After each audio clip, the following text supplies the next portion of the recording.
كان لمتينا في بسي فاتنا بسي شوبو كوندو ما أنا بيسي Nagaa Waaqayyoo isiniif haa ta'u. Akkam jirtu hordoftoota keenya. Kun sagantaa birmadummaati. Ana obboleessa keessan Faarfataa Eliyaas Daawulaati. Sagantaan birmadummaa yeroo hundumaa roobii galgala sa'aatii 2 sa'aatii 3 walakkaadhaa kaasee torbaniin isiniif darbaa.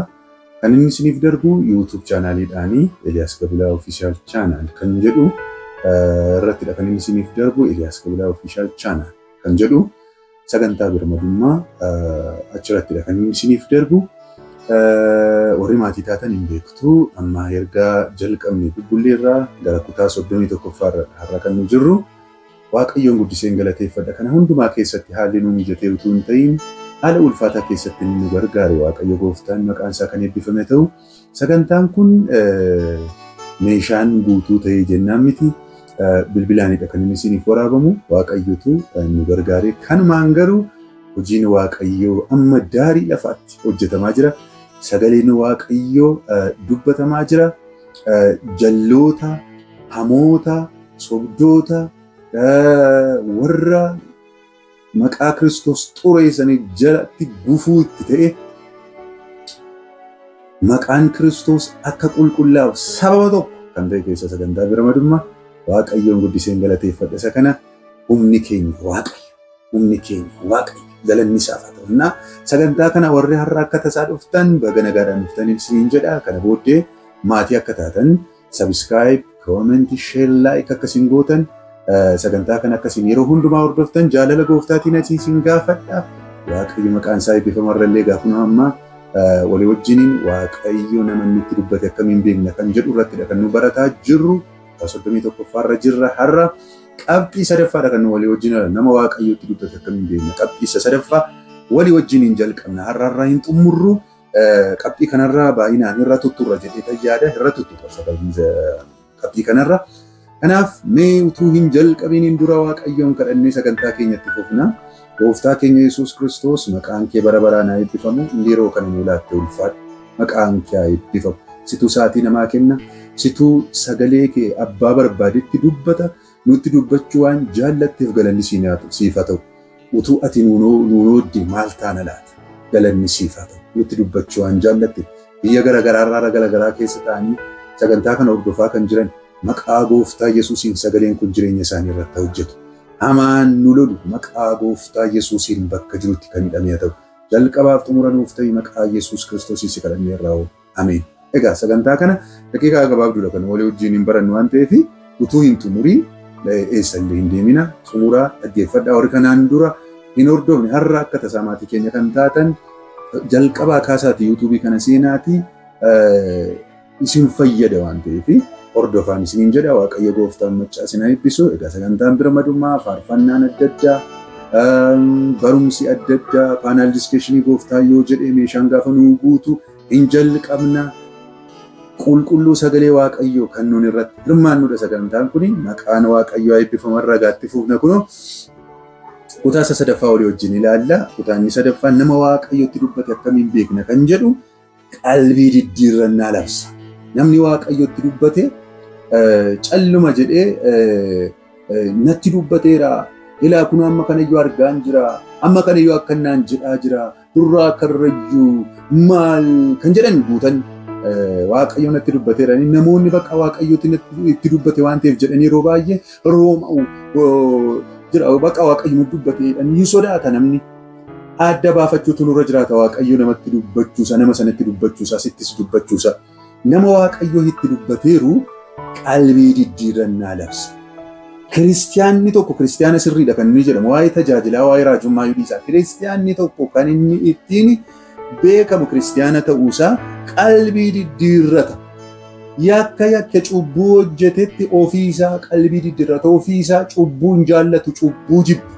Jireenyi keessan cubbuu jaallata ta'ee jennaan, cubbuu ruurfata ta'ee jennaan, ejja sin jaallachiisa taanaan, soba sin jaallachiisa taanaan, hanna sin jaallachiisa ta'ennaan, jallina sin jaallachiisa ta'ennaan,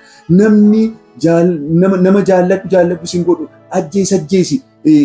Utuunni cabe, utuunni kufe, utuunni yoome, utuunni sii gadi ta'e jaallatta taatee jennaan ati cubbamaadha. Cubbuu keessa jirta moo cubbuu jaallataa jirta? Cubbuu balaaleffatamuudha qaba. Cubbuun jibbamuu qaba.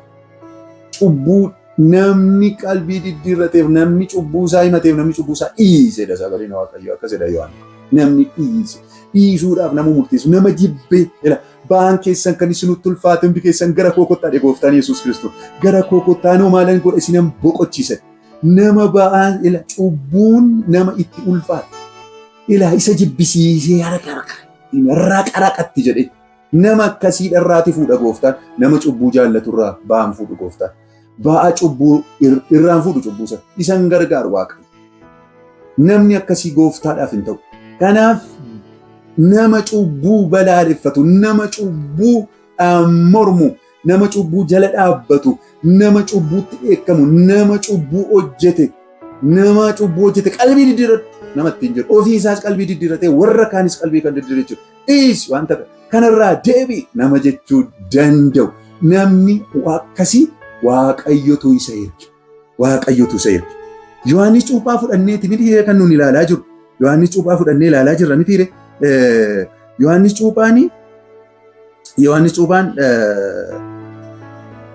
na of galchaati. Yohaannis cuuphaan Luqaas boqonnaa 3 lakkoofsa 3 irratti hidhatanii yoo ilaaltanii akkas jedha. Yohaannis naannoo Yordaanos keessa deemee cuuphama yaada garaa geddarachuu keessan mul'isa. Waaqayyo cubbuu keessanii isinirraa balleessaa jedhee labsatu. Dubbiin Waaqayyo gara nama kanaa dhufeera. Si'a meeqa irra deddeebi'ee isinitti himeera. Waaqayyo tuunni lafa onaa keessa jiru dubbii isaatti erge Waaqayyotti dubbateera nama kanatti. Erga isatti dubbate maal godhe? Sagaleen isa bira dhufe kun akkamidha? Sagalee akkamiiti? Sagalee qalbii diddiirrannaati. Cubbamaa gara qulqullummaatti. Nama sanas gara qulqullummaatti.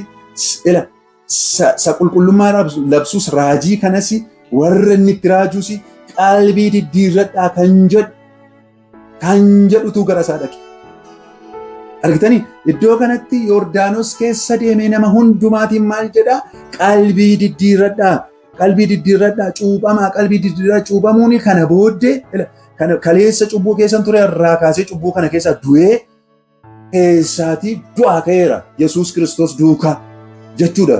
Cuuphamuun qalbii diddiirratanii Yesuus Kiristoositti bishaaniin calmadanii cuuphamuun barumsa tajaajilaa barumsa cuuphaa baratanii cuuphamuuti.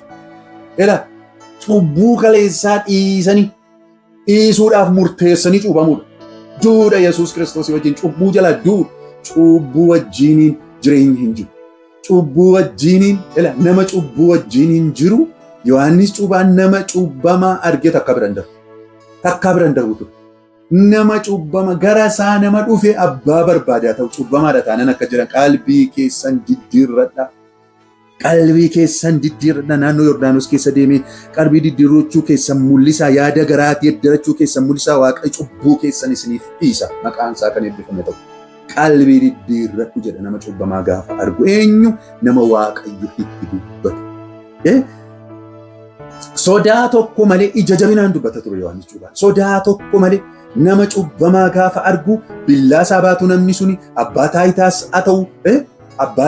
haa ta'u umuriidhaan isa caalu barumsaan isaa caalu isaa gadi isaa ta'u sooressaa haa ta'u hiyyeessaa haa ta'u cubbamaadha ta'ennaan namni sun.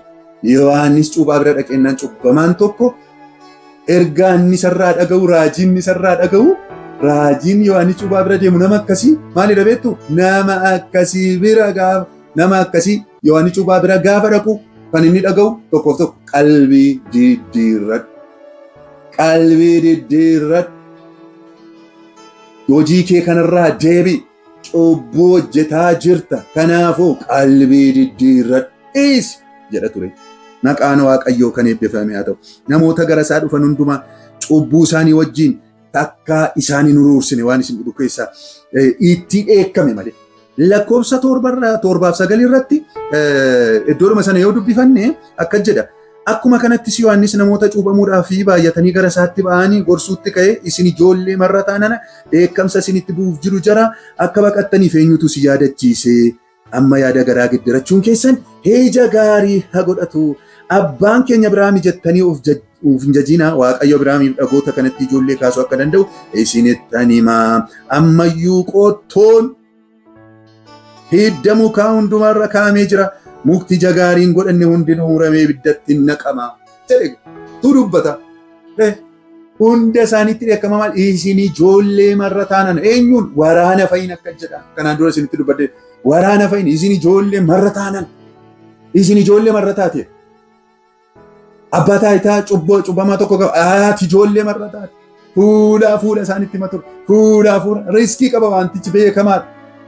Warra eeboo baatanii gaachanaaf eeboo baatanii warra gara isaa dhaqan. Akkam jirtu nagaa keessanii isinoo baga nagaadhaan nuftan baga nagaadhaan nuftan minxaafii diimaa saafee fi baga nagaadhaan nuftan maarshaal baandiidee isaaniin simanne akkasiin jenne isin ijoollee marra taana.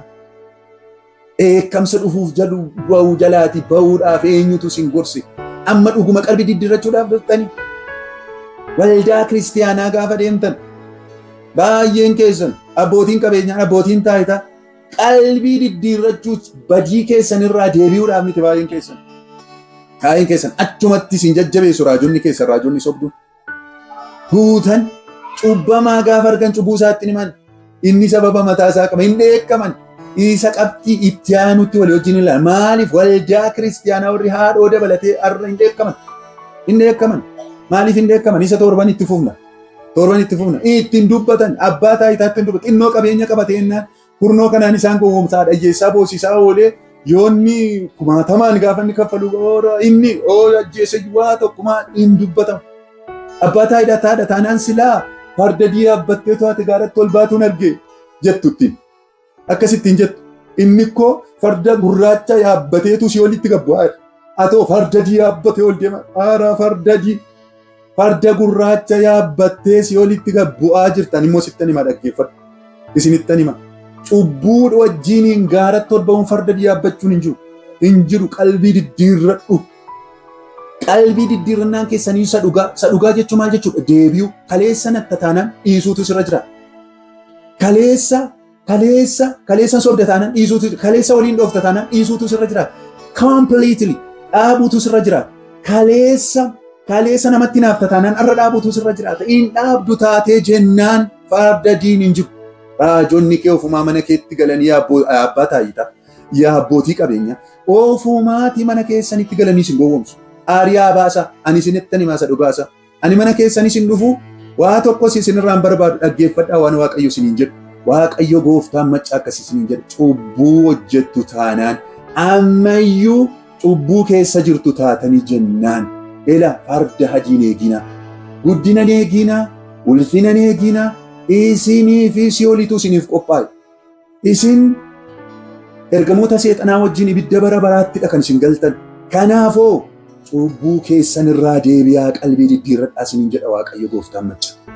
Namni Waaqayyotti dubbate akkasii elaanatti Waaqayyo natti dubbataa jira na dhaggeeffadhu. Cubbuu hojjetaa jirtaa? Raajii biraan barbaadi. Waldaa kiristiyaanaa gaafa dhaqxan dhaqxanii achi ooltanii dannasaa ooltanii akkasiin galtan miti gooftaan kan inni barbaadu. Maal hojii dhuftan? Jajjaba raafamu laaluu dhuftan moo bashannana dhuftan moo namoota wayaa adii uffatanii laaluu dhuftan moo isa kana taana mana moototaa deemaa jedheen sokkaa na biraa jedheen iddoo kanatti nama qalbii diddiirratutu barbaachisa. Nama hojii isaa saamaarraa deebi'ee Kiristoos duukaa qulqulluusa ta'e Kiristoos duukaa nama deemutu iddoo kanatti barbaadama. Qalbii diddiirra waldaa mul'angeelii waan taate, waldaa makkaan Yesuusii waan taate, waldaa qaleeyyotii waan taate, waldaa masarratti Yesuus waan taate, waldaadhaan fayyuun hin jiru. Jarri kun iddoo kanatti sanyii Abiraam jedhaniitu nu kan Waaqayyooti filatamoodha jedhanii yaaduun. Isa kanaan hin gowwoominaadhaan sanyii Abiraamii Waaqayyo Abiraamiif dhagaadhumarraa yuun kaasa. Oromoota nu kaasanii amma nu sanyii Abiraam. Jarri hin didde. Waaqayyo isin hin mararfu isin hin uruursu jedhee. Anis isin uruursu Waaqayyo isin uruursaan jiru. Sanyii Abiraam namni ta'u nama qalbii diddiirratu. Sanyii mootummaa Waaqayyoo, sanyii Kiristoos jedhamee kan waamamu Amaara ta'uu kee, Oromoo ta'uu kee, Makkaan Yesuusii ta'uu kee, Mul'angeelii ta'uu kee, Minaamni kee miti nama qalbii diddiirrate. Kiristoosiin nama sodaatu, nama wangeelaaf jiraatu, nama qalbii diddiirratu, nama cubbuu balaaleffatu, nama cubbuurraa adda bahee jiraatudha. Nama Waaqayyootti dubbate cubbamaa gaafa argu farda yaabbattee deemtan jiru. Helaa gaaratti ol baatan jiru. akkas jedha taanaan namni sun waaqayyo biraa hin ergamu. Namni cubbamaa uruursu, namni cubbuu uruursu, namni cubbuu mararfatu takkaa in oroomu hin fayyu. Sagalee waaqayyoo takka jedha. Nama cubbuu hojjetu tokko gaafa argitu ija jabinaan itti dubbachuutu sirra jiraata. Yoo dhugaa waaqayyo sitti dubbateera ta'e. Abbaa taayitaa ta'u abbaa barbaadiyaa ta'u cubbuu keessa jira ta'eenna akka dhuunfaatti, akka biyyaatti, akka waldaa kiristaanaatti uummati qalbii diddiirrachuutu isaa barbaachisa. Amma bara kana fakkeenyaaf abbootiin taayitaa dhoobamtanii hin jirtan. Waldaa kiristaanaa keessa warra gaggeessitan hin jirtan. Cubbuu wajjiniin bara kana keessa akka bara kana keessa namni cubbuu wajjin walii gale bara kam keessa jira deeyyaa. Sektara abbaa barbaaddan deemaa waajjira mootummaas haa ta'u, waldaa kiristaanaas haa ta'u, sektara barbaaddan dhaqaa cubbuun akka bishaanii dhugamaa jira. Hanni keessan itti caala. Dhalli namaa bara inni itti boo'u bara kana miti. Baratti hattoonni lafarra guutan waldaa kiristaanaa keessatti akkati boqotu dhabe namni. Bakkeedhaallee gooftaan qabani kanaaf hatu, kanaaf waliin dha'u, kanaaf abiddarra nu kaa'u jenna. Waldaa kiristaanaa keessatti sootti kaatan. Gubbaadhaa kaastanii amma goodaatti, heed ofiisiidhaa kaatanii amma goodaatti. Yakki isin hojjettan, cubbuu isin hojjettan, dubbii isin walirratti xaxxan. Jaalalli hin hafne wal jaallattu amma dubbii walirratti xaxxanii, maanoo keessa wal galchitanii, isa booddee mataa keessa wal dhoftanii, miila wal jalaa kaaftanii, gaggeessitoonni walii keessanii nagaa qabdu. Hin qabdan gooftaa si waliin galtu. Si waliin galtu qalbiin diddiirratti taane waldaan kiristaanaa kan Kiristoosiif deebisa. Kiristoosiif deebisa. Sabi kunis kan Kiristoos. Saba dabalate hundi keessan qalbii diddiirradha. Sobaa jirtuu, hataa jirtuu waliin jirra qalbii diddiirrachuutu nurra jiraata. Kanaaf waaqayyo ma'aatii kana nurra buusa. Kanaaf waaqayyo samiirraa ibidda nurratti roobsaa. Baadiyyaan magaalaan akka daraaraa keelloo yeroo aduun itti bahu harca'aa jira. Dhalataan harca'aa jira. Du'i amma malee baay'ataa jira. Beelli amma malee baay'ataa jira. Kun hundumtu waaqayyo achi nurraa galagalee sababa isaa malee qalbii diddiirrachuu qabu. Cubbuu keenyatu safara hin qabu. Waaqayyoon sodaachuu dhiifneera. Yaa saba waaqayyo jaalalaan ani isinitti. Yaa gaggeessitoota jaalalaan ani isinitti. Warri biyya bulchitan jaalalaan ani isinitti. Deebi'a. Sasiin jettaniin biyyi keenya hin guddattu. Deebi'uu keessan, qalbii diddiirrachuu keessan, yakka keessan kan, hanna keessan kan, waliin dha'uu keessan kan yoo dhiiftan hin deebi'u. Anaa waaqayyoon natti dubbataa jira. Ilaanaan na dhaggeeffadha. Anaan na dhaggeeffadha. Warra cubbuu keessatti isin uruursan hin dhaggeeffatin anaan na dhaggeeffadha. Yoos malee hin fayyinu, yoos malee hin fayyitan. Hin fayyitan. Mana keessanitti galanii dhufanii utuu isa isaanii cubbuu keessa to'ati jirtuu gaafa isaan achitti dhufanii sitti raajan isaan raajota sobduudha. Isaan barsiisota sobduudha. Cubbuu kan mararfatan. Kanaaf deebi'a. Yohaannis cuubaan gara isaa kan naqandumaan akka jedha. Cubbamaa gara isaa dhaquuni fardan argaa hin jedhu qottoon argadhaan qottoon muka jala kaa'amee jira. Maal gochuudha? Kan ijaan godhanne muruudhaaf kutee gatuudhaafidha. Nama cubbamaa gaafan argu fardan argaa hin jedhu qottoon arga. Maa inni qottoon si muruuf jedhaa, muramuu fedhaa jirta, cituu fedhaa jirta, fottoquu fedhaa jirta, si kutuu fedhaa jira gooftaan. Ija godhataa jiru, ija gadhee godhataa jirta. Kanaaf ofirraa si kutuu fedhaa jirta. Har'as isinittan hima. Raajii isa sirriin isinitti raaja dhaggeeffadha. Warri cubbuu akka bishaanii dhugdan. Cubbuu malee jiraachuu warri hin dandeessan dhaggeeffadha. Raajonni keessa isaan isiniin jedhan. Qabeenya keessan ilaala, horii keessan ilaala. Isatti isin harka keessan horii isin kennitanii sana ilaalanii warra calluma isiniin jedhanii achuma irra jabaadhu isiniin jedhan miti. Isaan isin sophaan isittan hima dhaggeeffadha. Qottoon arga. Qottootu jira. Qottoon mana kee balbala kee irra jira. Kutee si gatuuf jedhaa jira. Deebi'ii qalbii diddiirradha. Dargaggeessi qalbii diddiirradha. Inni xinnaan inni guddaan qalbii diddiirradha. Cubbuun harrayyuu cubbuun. Harra cubbuu jireenya noormaal gootaniitti. Cubbuu hojjechuun noormaal. Waaqayyo waan inni heeyyame fakkaata bara kana keessa. Hin heeyyamne. Cubbuun harrayyuu cubbuun. Bu'aan cubbuu du'adha harrayyuu. Bu'aan cubbuu du'a. Qottootuu balbala kee irra jira. Si muruudhaaf kutee si gatuudhaaf. Si balleessuudhaaf. Waaqayyo warra qalbii diddiirratan isaaniin simata cubbuu isaaniif hin dhiisa. Qalbii warra hin diddiirranne garuu abbaa barbaaddela. Kuma meeqa waldaadhaafis kurnoo kaffala. Waan barbaadde godhe. Gaarummaa barbaadde godhe. qalbii hin diddiirrattu taatee jennaan qottootu jira. Hin muramta. Kanumatti cittee si arganam. Kanatti kufte kanatti cabde arganam. Kanaaf qalbii diddiirradhaa.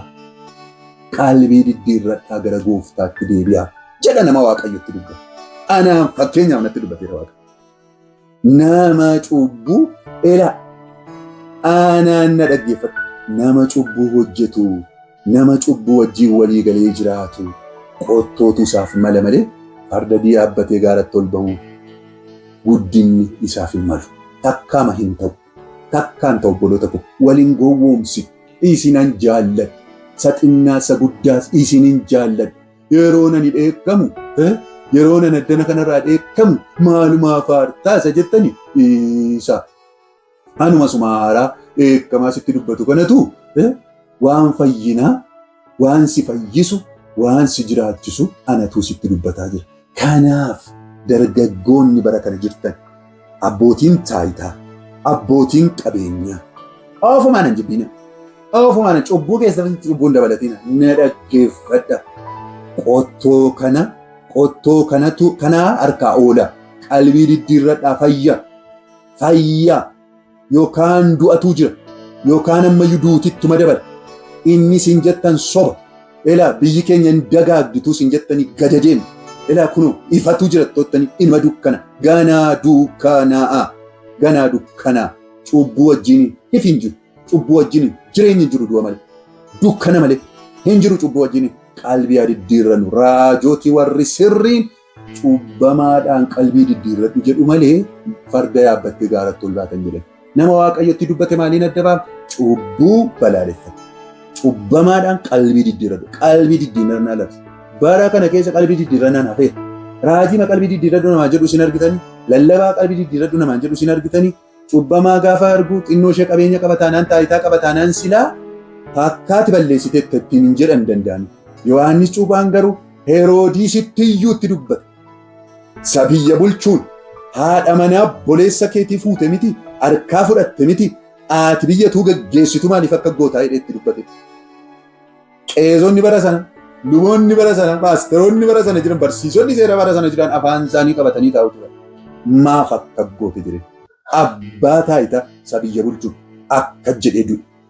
Cubbamaa bira dabartee waggaa 60-70 biyya lafaa kanarra jiraachuurra cubbamaadhaan qalbii diddiirradhu waggaa tokkoffaa yookaan ji'a lamaafaa jiraadhuuti du'i.